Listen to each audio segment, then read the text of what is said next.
Come and listen to my story about a man named Jed. A poor mountaineer barely kept his family fed.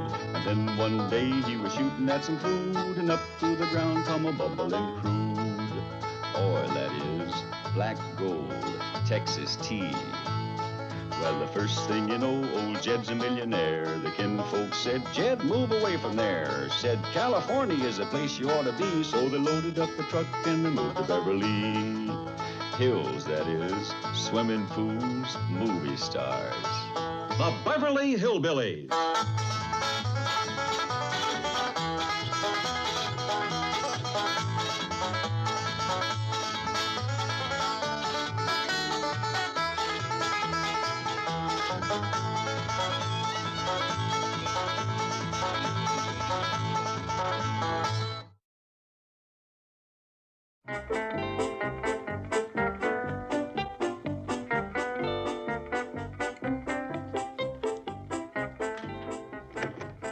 Miss Hathaway is here.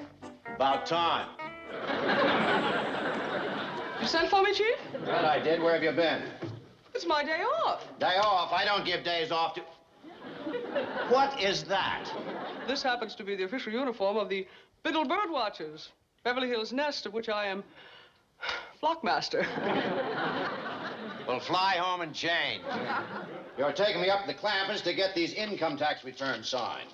But, Chief, 1 year ago, you promised me a day off. Our esteemed founder, Professor P. Casper Biddle, is coming to town. No, forget it.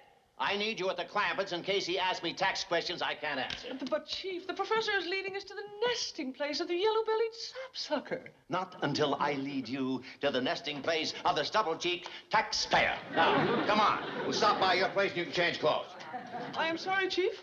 I have worked weekends, holidays, and nights so that I might have Biddle day off. And as flockmaster of the Beverly Hills Nest, it is my duty and privilege to meet the professor upon his arrival. Well, call him. Tell him to take a taxi. Our only contact is by carrier pigeon, and the last one has been dispatched. Carrier pigeon?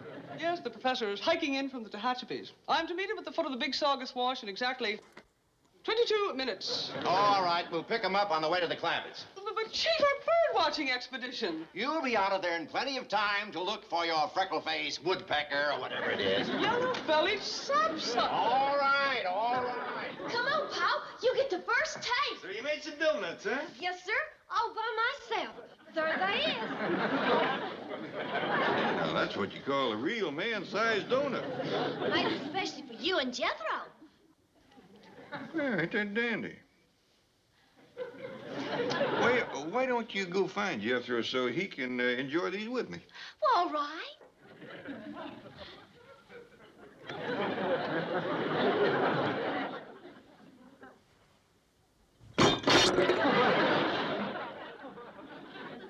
Who dropped the dish? There's no dish, Granny. I busted one of Ellie's donuts. Has that girl been cooking again? I reckon you could call it that. They come out a mite crisp. Wait till I show you the cookies she baked yesterday. Here. Try one.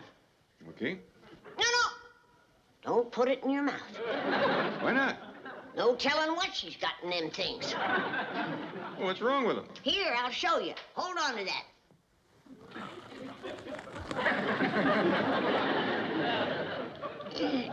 That girl don't turn out your average run-of-the-mill baked goods, does she? You ain't seen nothing yet. Watch this. Granny, I think we gotta stop telling Ellie the way to get a man is with her cooking. Yeah. Poor fella. First meal would be his last. Mrs. Drydale's coming over with some tax papers for me. I'll mention again about Ellie meeting some fellas. Mention nothing. Hit him with one of these donuts. Bounce a cookie off of his noggin. Well, I'll put it as plain as I know how. You tell him if he don't come up with a fella, I'm gonna commence burying Ellie's cooking in his yard. Kill a few of his trees.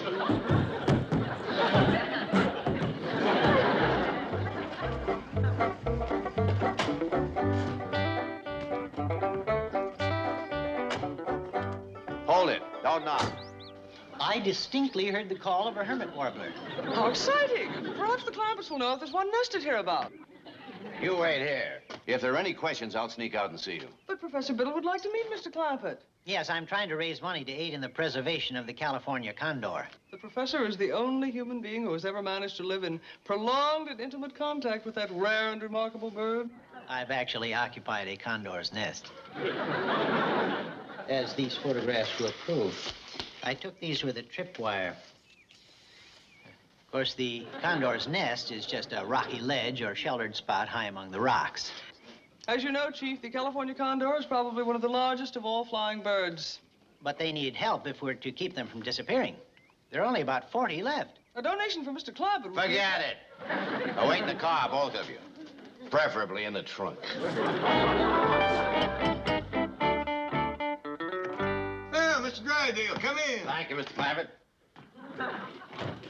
Who's them two fellas? Oh, there's a couple of bird watchers. Well, from the looks of them, the birds probably do a little watching themselves. Well, Mr. Clampett, I'm afraid it's that time of year again. What you mean? Time for us to pay our income taxes. Oh, good. Let's give them a little extra this year. What? Well, I sure can't spend all the money I got, and it ain't doing no good just laying down there in your bank. You turned pale. You feeling poorly? No, I'll be all right. May I have a glass of water?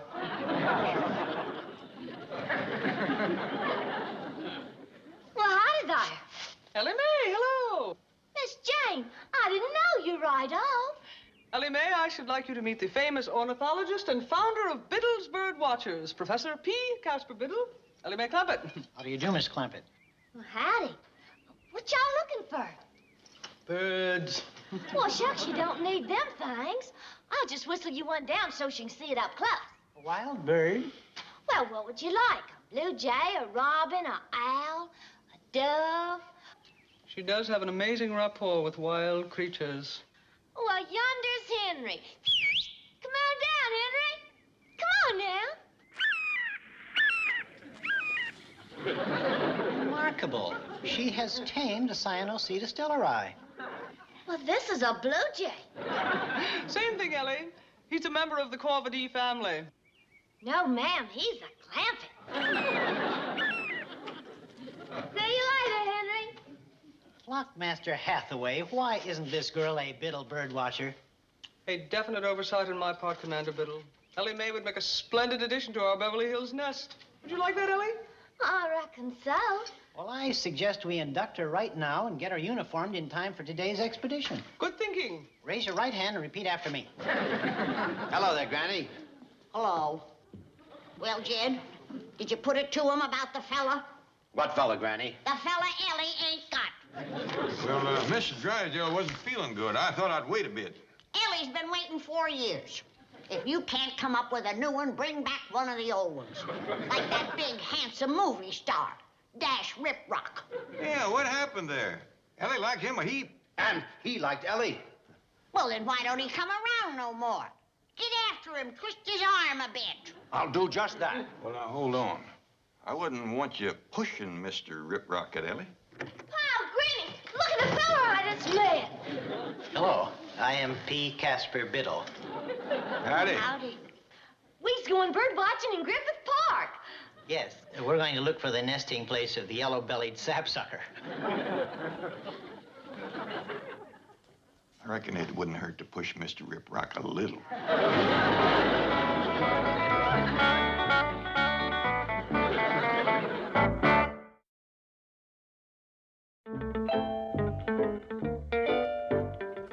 Dash Riprock to see Mr. Drysdale. Dash Riprock in person. Here in this office. Yes. I believe I'm expected. Oh, no. I would have had my hair done and worn a different dress and... I meant Mr. Drysdale's expecting me. Miss? May I have your autograph? Of course. Well, not there. Here. What are you doing out here, Noodleman? Mr. Drysdale, I'd appreciate it if you used my professional name, Dash Riprock. Oh, forgive me, forgive me. I've been reading your contract. In here, you're Homer Noodleman of Peoria, Illinois. Yes, that's my legal name. Interesting thing about your contract, Homer, Dash, The studio has the right to put you in a television series. Oh, I'm sure they wouldn't want to do that. Yes. Well, they usually do what I recommend. But I'm strictly a movie star. The overexposure of television... All right, let's forget it. Well, how's everything else? Been having any fun? Oh, man. Yes, I read about you in the gossip columns. You must have 5 or 6 girls, eh? Oh, don't believe everything you read in the newspaper. More like 15 or 20. Tell me, Dash, whatever happened with you and Ellie Mae Clampett? Who? The little hillbilly girl. Oh, yeah, Ellie Mae. Nice girl. Real sweet. Beautiful, too. Then why don't you date her anymore? Oh, no, not me. Those people play with guns. What? I brought her home one night. Granny was waiting up for us with a double-barreled shotgun across her lap. Well, you shouldn't have kept her out so late. It was 8:30. Dash, just do me a favor and start dating Ellie again, eh? No, thank you. The cold of the hills is not for me. Yeah. Well, you won't have time for dating anyway once you start your new television series, Crabman. What? We'll cash in on the craze for comic strip heroes. You'll wear a crab outfit with these big claws. And drive a crabmobile. Mr. Drysdale? Yes, Homer? Can I use your phone? I'd like to call Mr. Clampett, ask permission to see his daughter. Good boy, Dad. Oh, Professor, Miss Jane says her and Ellie will be out directly. Thank you. What was that? Nothing, I just busted a donut. Donut? What you looking at? Well, I'm trying to find a stellar eye in that dying elm tree. Oh, that ain't what's killing it. That's last week's cupcakes. Cupcakes. Sit down, Professor. Tell me all about yourself. There's something alive in that sack? Just some cookies. What? Where are you from, Professor? Well, at present, I'm living in a little shack up in the mountains. Well, you ain't got the look of a mountain man. Well, no, it's not my native habitat. I'm just living there to be near my friends, the condors. They live in the mountains, do they? Oh, yes, that's the only place they're happy. I know just how they feel. Are you familiar with the California condors? No, but that name rings a bell. You know any other condors? Well, there are some in South America. That's down in my neck of the woods. Doubtless you mean the Andean condors. No. Let me see now. What was their name again? Here she is, Professor, our fledgling birdwatcher. My word, you are a credit to our group, Miss Clampett. Thank you. We'd best hurry, Commander Biddle. We rendezvous with the others at 1400 hours. Oh, yes, so we do. Goodbye, Granny. Bye-bye. Granny? Granny, I can't find them cookies I baked yesterday. You can't? No, and I wanted to take them with me. Same thing happened to my cupcakes last week. Well, don't worry about it, honey. Say, Ellie, Rip Rock called while she was out getting your uniform. Said he was coming over to see you. Well, tell him I'll get back quick as I can. Well, ain't you going to wait for him? He should be here by now. Well, I can't, Pa. I'm going with them. Well, now, Ellie, don't you remember Dash? A big, strapping, good-looking movie star? Sure.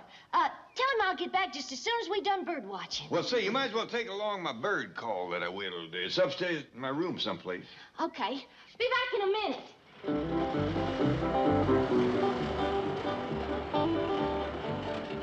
Say, now, there's who you ought to take bird watching. Jethro? Have him break trail through the brush for you. Them feet of his will lay down a path you could drive a wagon over. What do you think, Commander? Well, he's not in uniform, but Jethro! Come here, boy. You going bird watching? Here. Take this out in the woods with you and get rid of it.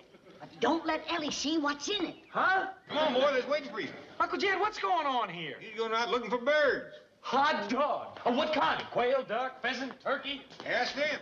Jethro Bodine, Professor P. Casper Biddle. hello, Jethro. Howdy. What kind of birds we going looking for? Yellow-bellied sapsuckers. Divvy's on the drumstick. Go on, have fun now. I found it, Pa. Well, I say, Ellie, that ain't the call I had in mind. Bye. I thought thought you said Dash Riprock was coming to see Ellie. He is, but I couldn't hold her. Now we gotta figure out how to hold him till she gets back. Oh, that won't be no chore. I got a great big pot of grits and gopher I can warm up for him. That ought to hold him. Speaking of gophers, do you remember that bucktooth family that used to live up on Piney Ridge? You mean the Condors? Yeah. What was their first names? Well, let me think now. It wasn't Andy and somebody, was it? Well, let's see now. Hers was Jenny. That's right. They called her Aunt Jenny. And Uncle Will. Will and Jenny Condor. That's them. Had 14 young'uns. Every one of them bucktooth. When that family went to eating corn on the cob, they set up a clatter you could hear for a mile away. What made you ask about him, Granny? That little professor fella. He knows some condors out here in California. A ticket, you say? Wonder if there's any kin to Will and Jenny. Could be. There's mountain folks. Well, let's have them down to Vittles. Dandy idea. The professor's staying with him. He can fetch him down. I'll cook up a great big mess of catfish. And plenty of corn on the cob. Boy, my tax man found one form you didn't sign. You run all the way from the bank? No, just my house. Come in. I didn't see Dash Riprock's car. Are he and Ellie out driving? Well, he said he was coming over, but he ain't showed up. What? He's missed Ellie. She's gone off with a Biddle bird watcher. Why, Mr. Riprock, come in. Hello, Granny. Hi there, Mr. Clampett. Howdy, Mr. Riprock. Mr. Drysdale? Hello, Crabman.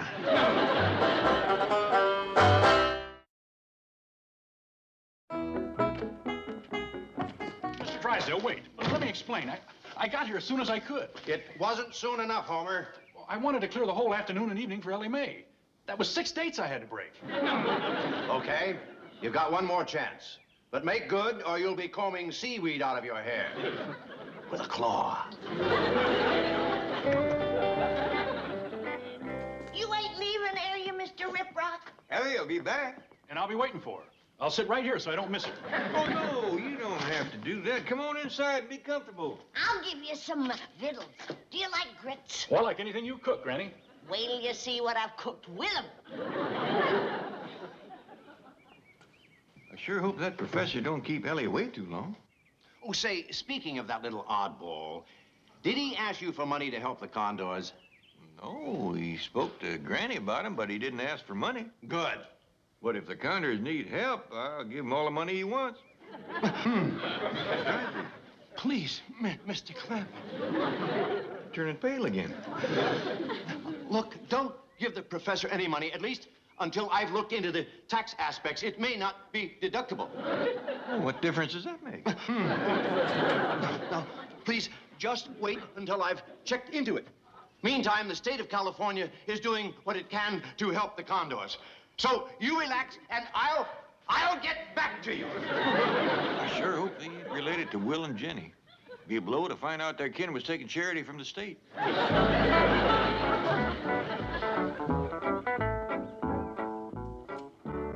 This might take a bit to warm up. Well, that's all right. I'd offer you one of Ellie's cookies, but they's all gone. I tell you, when that girl bakes something, it don't stay around no time at all. She must be pretty good. Good ain't the word for Ellie's cooking. Why, just this morning she baked 10 pounds of donuts and they's gone already. Just my luck to miss out on them. It sure is. Well, how y'all doing? Granny's been telling me all about Ellie's cooking. Oh, well, don't forget, she's awful pretty. He didn't get a chance to sample nothing, Jed. Oh, that's too bad. But then from what I hear tell, you movie stars ain't never home to eat nohow. True, but then something like Ellie's cooking might just settle a fella down. That's a fact. Ellie's cooking and a fella might never leave the table. Now, you're going to be all right. What's the matter with Jethro? Well, he became ill on the trail. We terminated our expedition and rushed him home. What's hurting you, boy? Them donuts you get me. I feel like I swallowed a couple of brake drums. You ate them? Well, what'd you think I'd do? Bury them? My own fault for making them. I shouldn't have tried to best Ellie. What are you talking about? Ellie's a woman. Best thing in the world for a stomach ache. Miss Jane, take Dash out and show him the cement pond. It's a good idea. Oh, well, we've seen the cement pond. It's got all different water in it now. Real pretty. You get upstairs to bed. I'll be up directly and doctor you. Now I know what a chicken feels like with a gizzard full of rocks.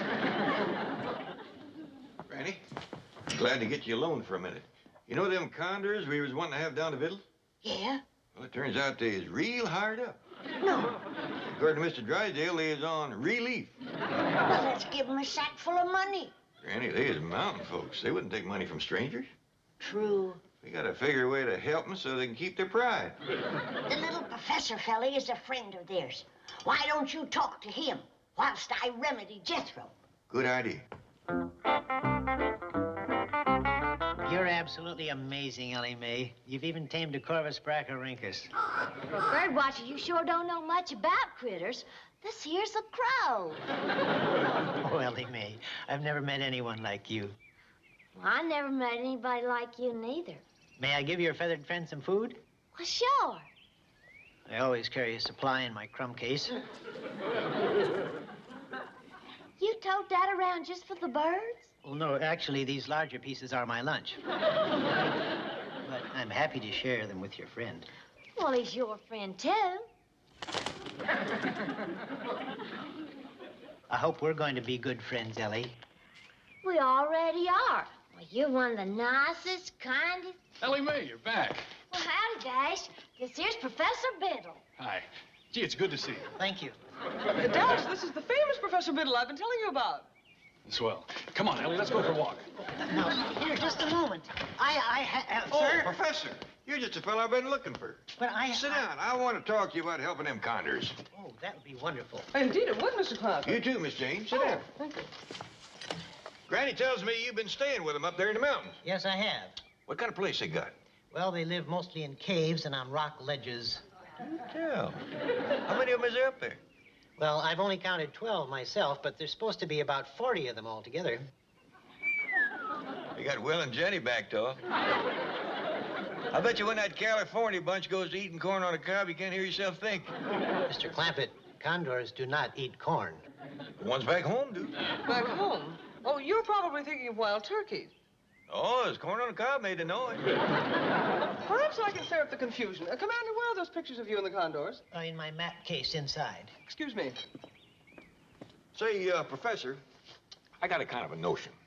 Supposing, instead of money, we gather together a bunch of clothes and stuff and leave them up there in the mountains where the condors can find them. Clothes? Yeah, good, heavy, warm stuff. You couldn't get a condor to wear clothes.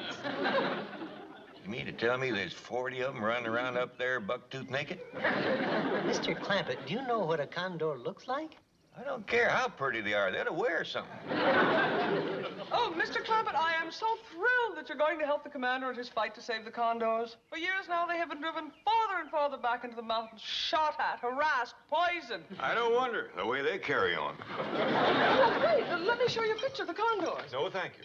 Whatever you do, don't let Granny see him. Mr. Clothes on condors. Gee, and they call me a nut. But like I told you, I got a date with Professor Biddle tonight. Well, break it. I broke 6 for you. Well, I can't do that. Of course you can. No, I can't. Excuse me, I believe the young lady made herself clear. Now, stay out of this, little fella. Now, look, Ellie. I'm warning you, don't annoy her. Butt out, Buster. I'm afraid you leave me no alternative. Prepare to defend yourself. I'll be doggone. So that's a condor. Yes, they're the largest birds. Oh! Do you give up? Yes, yes. Say uncle! Uncle! Very well. Let him up, Ellie. No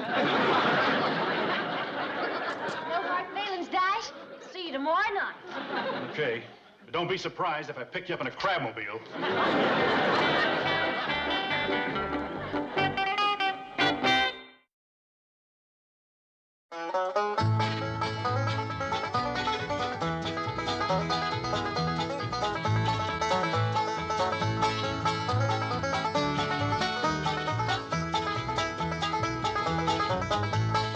Now it's time to say goodbye to Jed and all his kin.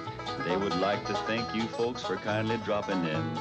You're all invited back next week to this locality to have a heaping helping of their hospitality. Hillbilly, that is. Set a spell. Take your shoes off. Y'all come back now. Here. This has been a Filmways presentation.